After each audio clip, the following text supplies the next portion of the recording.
A couple weeks ago, my dad came home and pitched me a small job offer. One of his coworkers was going away for a few days and needed somebody he could trust to watch over his house.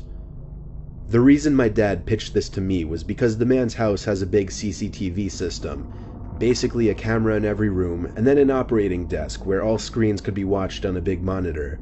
And I'm a computer science major, so my dad just always assumes that I know how to work anything technological.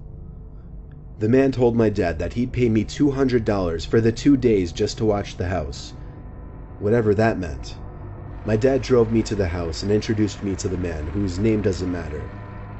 The man made it seem like he preferred I stay in the upstairs room with the monitors as opposed to roaming the house all day. That was fine with me though. So when I wasn't eating, I was mostly just sitting in that room with the TV on in the background, and doing schoolwork on my laptop.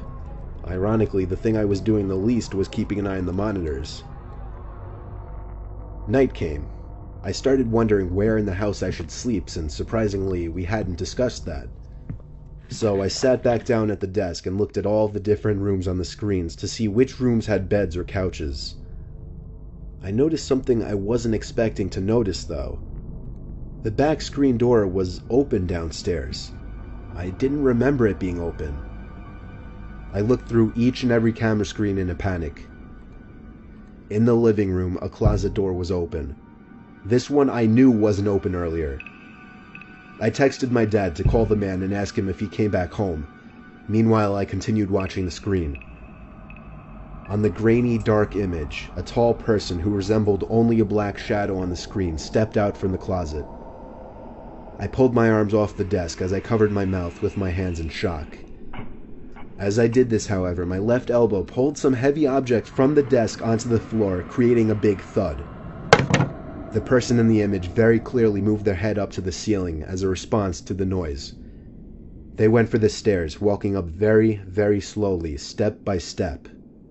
Meanwhile, I got a text back from my dad saying, "No, he's not. I just spoke to him half an hour ago. Why?" I got so caught up in my phone texting my dad to send help that I didn't even pay attention to the monitor. There was a knock at the door. I looked at it and then the screens.